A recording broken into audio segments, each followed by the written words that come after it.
आऊज़ुबिल्लाहि मिनश्शैतानिर्रजीम बिस्मिल्लाहिर्रहमानिर्रहीम। Royal UTV की तरफ से अस्सलाम वालेकुम।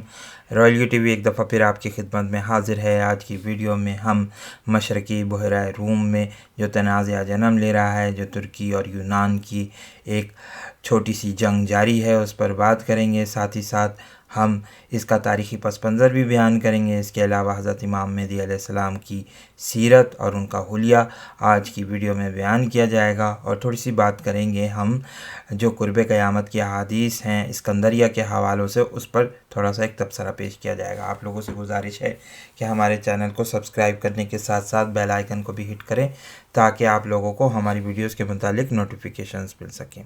सदर रजब तैयब एर्दोगान ने ऐलान किया है कि कोई भी मुल्क तुर्की को मशरक़ी बहरा रूम में ड्रिलिंग करने से नहीं रोक सकता। इस वक्त तुर्की का एक जहाज़ जिसका नाम अरूज रईस है वो वहाँ पर मौजूद है, लेकिन उसको यूनान और फ़्रांस की मुखालफत का सामना करना पड़ रहा है। यूनान ने भी अपने बहरी जहाज़ भेजे हैं। इसके अलावा फ़्रांस ने अपना एक जंगी जहाज़ वहाँ पर रवाना किया है। इसके अलावा 2 रफ़ाएल तैयारे भी रवाना किए हैं ताकि तुर्की के जहाज़ को रोका जा सके। सदर रजब तैयब एर्दोगान ने कहा है कि अगर थोड़ी सी भी कोई हरासमेंट की गई यानी हमें ललकारा गया तो हम उसको ऐलान जंग तस्वुर करेंगे और हम किसी भी सूरत दस्तबरदार नहीं होंगे। इस इलाके में अपनी ड्रिलिंग करने से अब थोड़ा सी बात करेंगे, इस पर थोड़ी सी हम उसकी तरफ आएंगे कि ये इलाका लेवांट बेसन क्या है, इतना बड़ा इलाका जो है, इधर ऑयल फील्ड्स के ज़खायर कितने हैं, इस पर भी बात होगी। लेकिन हम थोड़ा सा तारीख़ी पस मंज़र यूनान और तुर्की ताल्लुकात के हवाले से बयान करेंगे। ये दोनों ममालिक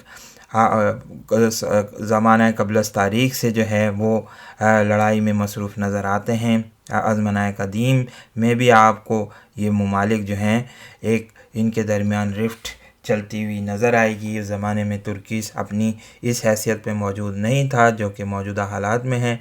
लेकिन हम ट्रोजन वॉर्स में ये देख सकते हैं कि ट्रॉय की सल्तनत तुर्की के ही इलाके में कायम थी और यूनानी जो थे, जो स्पार्टा और दीगर दूसरी रियासतें थीं, वो इस इलाके पर हमलावर हुई थी। तो इन कौमों के दरमियान हकीकतन अगर देखा जाए तो बहुत अरसे से दुश्मनी है। लेकिन अगर मौजूदा तारीख़ को देखा जाए, हालिया तारीख़ को देखा जाए, तो इसमें यूनान ने जब उस्मानी सल्तनत से 1830 में आज़ादी हासिल करी, उसके बाद जो है करीबन 4 बड़ी जंगें दोनों ममालिक के दरमियान लड़ी जा चुकी हैं। इसके अलावा 1974 में भी छोटी मोटी जंग हुई थी और 1994 में भी ये, और 96 में भी हम हालात देख सकते हैं कि छोटे मोटे क्राइसिस जन्म ले चुके हैं। अब बात करेंगे पहली जंग के मुतालिक जो 1897 में लड़ी गई ग्रीको टर्किश वॉर, जिस पर हमने एक वीडियो भी बनाई है, आप इसको वीडियो आर्काइव में देख सकते हैं। इसके अलावा बाल्कन वॉर लड़ी गई थी जिसमें बाल्कान की रियासतें उस्मानी सल्तनत से अलहदा हो गई थी 1912 से 1913 तक। फिर पहली जंग अज़ीम में लड़ाई हुई और इसके अलावा ग्रीको टर्किश वॉर हुई थी सन 1919 से सन 1922 के दरमियान। हम जैसा कि बात जानते हैं कि मुआहदा सिवरे हुआ था जब उस्मानी सल्तनत का ख़ात्मा हो गया था। इस मुआहदे में तुर्की के इलाकों को तकसीम कर दिया गया था। इसी मुआहदे के तहत इस्तांबुल का इलाका, कुस्तुनतुनिया का इलाका तुर्की को दिया गया था। लेकिन साथ ही साथ जो है हिजाज़, सऊदी अरब का सूबा और आर्मीनिया आज़ाद ममालिक करार दिए गए थे। इसके अलावा आज़ाद कुर्दिस्तान का भी ऐलान किया गया था, लेकिन वो हकीकतन नहीं हो सका। लेकिन अब लग ये रहा है कि हम आज़ाद कुर्दिस्तान की तरफ आहिस्ता आहिस्ता बढ़ रहे हैं। इसके अलावा साइक्स पिको मुआहदा जो हुआ था उसके तहत इराक़, फ़लस्तीन को बरतानिया के हिस्से में दे दिया गया था, जबकि लबनान और शाम का इलाका फ़्रांस के ज़ेर इंतज़ाम हो गया था। लेकिन बहरहाल इसमें बहुत सारी चीज़ें ऐसी थीं जो यूनान के हक़ में भी गईं, जैसे कि ये बंदरगाह इज़मिर को यूनान के कब्ज़े में दे दिया गया था। इसके अलावा थेरेस का इलाका जो बड़ी अहमियत का हामिल है, हम उसको नक्शे में थोड़ा सा आपको दिखाएंगे भी, और मगरबी अनातोलिया का इलाका जो है वो इसमें दे दिया गया था। अभी हम अगर आएँ आपकी तरफ तो ये जनूबी जो जज़ायर हैं ग्रीस के, ये थेरेस के इलाके में पाए जाते हैं। मशरक़ी हिस्सा ये दे दिया गया था। इज़मिर की बंदरगाह आजकल तुर्की में शामिल है, लेकिन उस ज़माने में इसको यूनान के ज़ेर इंतज़ाम करार दे दिया गया था। एजियन सी में भी इस वक्त काफ़ी टेंशन्स पाई जाती हैं। ये एजियन सी आपको नज़र आ रहा होगा, हम मैप में दिखाते हैं। ज़माना क़ब्ल तारीख़ से ये एजेंसी इन दोनों ममालिक के दरमियान शदीद कशीदगी का बाइस भी रहा है। यहाँ पर मुख्तलिफ़ अदवार में ये दोनों कौमें एक दूसरे पर एजेंसी को अबूर करके हमला आवर होती रही हैं, जैसा कि हम कदीम यूनान की तारीख़ में पढ़ भी सकते हैं। इसके अलावा ये कॉलोनीज़ भी बनाई गई थी, एक ज़माना ये था, लेकिन अब मामला ज़रा मुख्तलिफ नज़र आते हैं। अब अगर कब्रस के जज़ीरे के मुतालिक बात करें तो शुमाली कब्रस पर इस वक्त तुर्की का ये कब्रस का जज़ीरा हम आपको दिखा सकते हैं। यहाँ पर इस वक्त शुमाली कब्रस के इलाके पर तुर्की का कब्ज़ा है और जनूबी कब्रस पर यूनान अपना हिस्सा जो है वो तस्लीम करता है। ये हम देख सकते हैं। यहाँ पर ये पूरा इलाका करीबन हम आपको बाद में एक जामे नक्शे के ज़रिए बताते हैं कि लिवांट बेसन है क्या। लिवांट बेसन बुनियादी तौर पर एक इलाका है जिसको हम बड़ा कर सकते हैं। यहाँ पर ये पूरा इलाका बनाया गया है। इसको थोड़ा सा और बड़ा करके दिखाएं, एक और नक्शे में भी इसको दिखाएंगे। ये इसराइल और नाइल डेल्टा से करीबन हिस्सा जो है वो बनता हुआ ऊपर तक सीरिया के बॉर्डर तक जाता है। करीबन पूरे सीरिया की जो कोस्ट है वो इसमें शामिल है। इसके अलावा लबनान का इलाका भी है और इसराइल का भी इलाका है। गोल्डा मेयर ने एक दफ़ा मजाक करते हुए ये बात कही थी कि हज़रत मूसा अलैहिस्सलाम जो हैं हमें मिस्र से निकाल कर एक ऐसी जगह निकाल लाए जहाँ पर ऑयल नहीं है, लेकिन सन 2010 में एक अमेरिकन फर्म ने इसे सर्वे करते हुए ये बताया। ये सर्वे की हम रिपोर्ट भी आपके सामने दिखा रहे हैं, इसको देख सकते हैं। ये 2010 में जो सर्वे हुआ था उसमें ये बात कही गई है कि इस इलाके में करीबन 122 ट्रिलियन क्यूबिक मीटर के ज़खायर हैं, क्यूबिक फीट के ज़खायर हैं यहाँ पर गैस के, और इसके अलावा 1.7 बिलियन बैरल ऑयल जो है वो रिकवरेबल ऑयल जो है वो मौजूद है। अगर इसको देखें नक्शे में तो आपको नज़र आएगा कि इसकी कुछ चट्टानी साख कुछ कराची की चट्टानी साख्त से मिलती हुई है, यानी जो सैंडस्टोन्स हैं और लाइमस्टोन्स हैं वो करीबन उसी हिसाब से हैं जैसा कि कराची में पाए जाते हैं। तो क्वाइट पॉसिबिलिटी ये भी है कि कराची में भी, कराची की कोस्ट के करीब भी बड़ी तादाद में तेल पाया जाता हो। अल्लाह आलम बिसवाब, जब हकीकत सामने आएगी तभी हमें पता चलेगा। बहरहाल इस सिलसिले में कुर्ब क़यामत के हदीस के हवाले से अलेक्ज़ांड्रिया यानी सिकंदरिया की बंदरगाह की बहुत अहमियत की हामिल हो जाती है। जैसा कि मलामतुल कुबरा की हदीस के हवाले से हम ये बात जानते हैं कि पेशन गोई की गई है कि सबसे पहले जो रोमी होंगे यानी यूरोपीय अक़वाम और रूसी वो इस इलाके में उतरेंगे ताकि जो है वो एक बड़ी जंग का आगाज़ किया जा सके। जैसा कि हम ये भी देख भी रहे हैं लिवांट बेसन के तनाज़ुर में, अगर हम इसको दोबारा दिखाएं लिवांट बेसन के इलाके में अगर इसको देखें तो ये इसका करीबन इलाका जो है अलेक्जेंड्रिया से बहुत करीब बन जाता है। ये पूरा का पूरा इलाका अगर इसको ड्रॉ किया जाए तो यहाँ पर अलेक्जेंड्रिया यहाँ पर है, तो ये अलेक्जेंड्रिया के ज़रिए इन तमाम इलाकों पर नज़र रखी जा सकती है। जैसा कि हम आपको अपनी पिछली वीडियो में भी बता चुके हैं कि करीबन बहुत सारे ममालिक जो हैं वो इस तेल के ज़खायर पर और गैस के ज़खायर पर अपना हक़ तस्लीम करते हैं। वो ये कहते हैं कि ये हमारा हक़ है। लेकिन अगर देखा जाए तो इस वक्त ये जो सर्वे कराया था ये इसराइल की कंपनियों ने कराया था इस अमरीकी इश्तराक से, ताकि ये बताया जा सके कि कितना तेल मौजूद है। इसलिए इसराइल भी एक लिहाज से बहुत बड़ा ताकतवर उम्मीदवार है इन ज़खायर का। अब देखते ये हैं कि सूरत हाल हमें किस तरफ लेकर जाती है। यकीनी तौर पर जो कुर्ब क़यामत की हदीस में ये बात कही गई है कि दरिया फरहाद से एक सोने का पहाड़ नमूदार होगा, फिर उस पर बड़ी लड़ाई होगी, वो भी हदीस की जो पेशन गोई की गई है वो पूरी होती हुई हमें नज़र आ रही है। बहरहाल देखते हैं कि सदर तैयब अर्दोगान जो है वो किस तरीके से रिएक्ट करते हैं।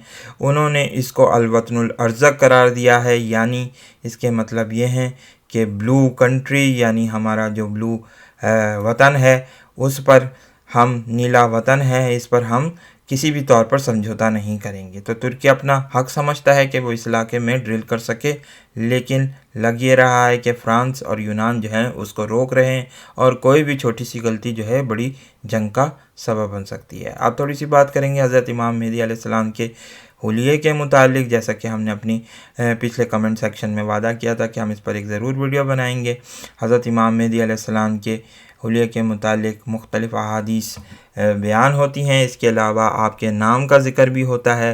अहादीस में तवातुर के साथ आपका नाम जो है वो मोहम्मद बिन अब्दुल्ला बताया गया है। रसूलुल्लाह सल्लल्लाहु अलैहि वसल्लम की एक हदीस के मुताबिक आपने कहा कि हज़रत इमाम मेहदी अलैहिस्सलाम का नाम मेरे नाम पर होगा और इनके वालिद का नाम मेरे नाम पर होगा। ये अबू दाऊद, इब्न माजा और दीगर दूसरी अहादीस की किताबों में ये रिवायतें आपको मिल जाएंगी। इसके अलावा हम ये पढ़कर सुनाएंगे किताबुल फितन से हज़रत इमाम नुइम बिन हम्माद ने ये की है, इसको जमा किया है। इन हदीस को मुहद्दिस हैं बहुत बड़े। हज़रत अबू सईद खुदरी रज़ी अल्लाह ताला अन्हु से रिवायत है कि रसूल अकरम सल्लल्लाहु अलैहि वसल्लम ने फरमाया, मेहदी की नाक बारीक, ऊंची और पेशानी पर बाल नहीं होंगे। गालिबन ये महसूस ये होता है कि उनकी आगे की जो पेशानी होगी वो चौड़ी और लंबी होगी और उनके बाल जो होंगे, सर के बाल जो होंगे वो कम होंगे। इसके अलावा इन्हीं से रिवायत है कि रसूल अकरम सल्लल्लाहु अलैहि वसल्लम ने फरमाया, मेहदी की नाक बारीक, ऊंची और पेशानी पर बाल नहीं होंगे। ये जैसा कि सुनन अबू दाऊद में ये ज़िक्र है। एक दूसरी रिवायत में यह बयान किया जाता है कि काब अहबार से रिवायत है कि मेहदी 51 या 52 साल के होंगे। इसके अलावा एक और हदीस में ये बात भी आती है कि हज़रत अब्दुल्ला बिन हारिस रहमतुल्लाह अलैह से रिवायत है कि हज़रत मेहदी 40 साल के होंगे, जैसे कि बनी इसराइल के कोई शख्स हों। मुतवातिर रिवायात में ज़्यादा यही रिवायत हमें मिलती है कि हज़रत मेहदी अलैहिस्सलाम का जो ज़हूर होगा वो 40 साल की उम्र में होगा। वल्लाहु आलम बिस्सवाब। अल्लाह ताला बेहतर जानते हैं कि ये क्या है। हमें किसी भी सूरत जो है जब वो मखसूस हालात पैदा हो जाएं जिसमें हज़रत इमाम मेहदी अलैहिस्सलाम का ज़हूर होगा, तो अगर हुलिये में हमें थोड़ी बहुत तब्दीली भी मिलेगी तो इसको बुनियाद बनाकर हमें हज़रत इमाम मेहदी अलैहिस्सलाम का हम रद्द नहीं कर सकेंगे, बल्कि तो इन द टोटल यानी पूरी कंप्लीट पिक्चर को देखा जाए कि किन हालात में उनका ज़हूर हुआ है, कौन से हालात हैं, जिन अहादीस में जो सिक्का रिवायात हैं जो मौजूद हैं उसके तहत अगर कोई एक शख्स नमूदार हो जाते हैं खाना काबा में, जिसे वहाँ पर लोग पहचानें और उनकी बैत करें, तो तमाम मुसलमानों पर उनकी बैत लाजिम हो जाएगी। अब आगे पढ़ते हैं। इसको थोड़ा सा हज़रत मेहदी अलैहिस्सलाम के नफ्स के मुतालिक, जैसा कि हमने आपको बताया कि हज़रत अब्दुल्ला बिन मसूद रज़ी अल्लाह ताला अन्हु से रिवायत है कि नबी पाक सल्लल्लाहु अलैहि वसल्लम ने फरमाया, मेहदी का नाम मेरे नाम के और इनके वालिद का नाम मेरे वालिद के नाम के मुवाफिक होगा। नीज़ रिवायत है कि इब्न मसूद ने फरमाया, मैंने एक से ज़्यादा मरतबा सुना कि आप सल्लल्लाहु अलैहि वसल्लम ने इनके वालिद का नाम का ज़िक्र नहीं फरमाया। सुनन अबी दाऊद हदीस मुअज्जम तिबरानी अबू उमर वदानी। इसके अलावा काब अहबान ने फरमाया कि मेहदी का नाम मोहम्मद होगा, यानी एक नबी का नाम। हज़रत अबू सिमामा ने कहा, मुझे मेहदी का, इनके वालिद का और इनकी वालदा का नाम मालूम है। यानी कुछ रिवायत में ये भी बात आती है कि हज़रत मेहदी अलैहिस्सलाम की वालदा का नाम आमिना ही होगा, जैसा कि रसूलुल्लाह सल्लल्लाहु अलैहि वसल्लम की वालदा का नाम था। आगे बढ़ते हैं। हज़रत मेहदी अलैहिस्सलाम का नस्ब। खुतादा का बयान है कि मैंने हज़रत शुएब बिन मुसैब से अर्ज़ किया कि मेहदी बरहक हैं। फरमाया, हाँ। मैंने कहा, किस कबीले से होंगे? फरमाया, कबीला कुरैश से। मैंने अर्ज़ किया, कुरैश की किस शाख से? फरमाया, बनु हाशिम से। मैंने अर्ज़ किया, बनु हाशिम के किस ख़ानदान से होंगे? फरमाया, बनु अब्दुल मुत्तलिब में से। मैंने कहा, बनु अब्दुल मुत्तलिब में से किसकी नस्ल से? फरमाया, हज़रत फ़ातिमा रज़ी अल्लाह ताला अन्हा की नस्ल से होंगे। जैसा कि हमें शिया हज़रात की रिवायत में ये बात मिलती है कि वो हज़रत फ़ातिमा के बेटे हज़रत हुसैन रज़ी अल्लाह ताला अन्हु की औलाद में से होंगे, जबकि सुन्नी हज़रात ये बात मानते हैं कि वो हज़रत हसन रज़ी अल्लाह ताला अन्हु की औलाद में से होंगे। हज़रत अबू सईद खुदरी रज़ी अल्लाह ताला अन्हु से रिवायत है कि नबी पाक सल्लल्लाहु अलैहि वसल्लम ने फरमाया, वो मेहदी मेरे ख़ानदान में से होंगे। फरमाया, मेरे अहले बैत में से होंगे। हज़रत अली ने फरमाया, वो मेहदी मुझसे एक शख्स होंगे, यानी हज़रत अली की औलाद में से होंगे। आगे बढ़ते हैं। ابان بن ولید رحمہ اللہ کا بیان ہے کہ میں نے حضرت ابن عباس رضی اللہ تعالیٰ عنہ کو حضرت امیر معاویہ کے پاس بیٹھے ہوئے یہ فرماتے ہوئے سنا کہ اللہ تعالیٰ حضرت مہدی کو ہمارے اہل بیت میں سے مبعوث کریں گے۔ آگے بڑھتے ہیں۔ تو بہرحال بہت ساری روایتیں ملتی ہیں جس میں یہ بات کہی جا سکتی ہے کہ وہ اہل بیت میں سے ہوں گے، خاندان بنو ہاشم میں سے، بنو عبد المطلب اور حضرت فاطمہ رضی اللہ تعالیٰ عنہ کی اولاد میں سے ہوں گے۔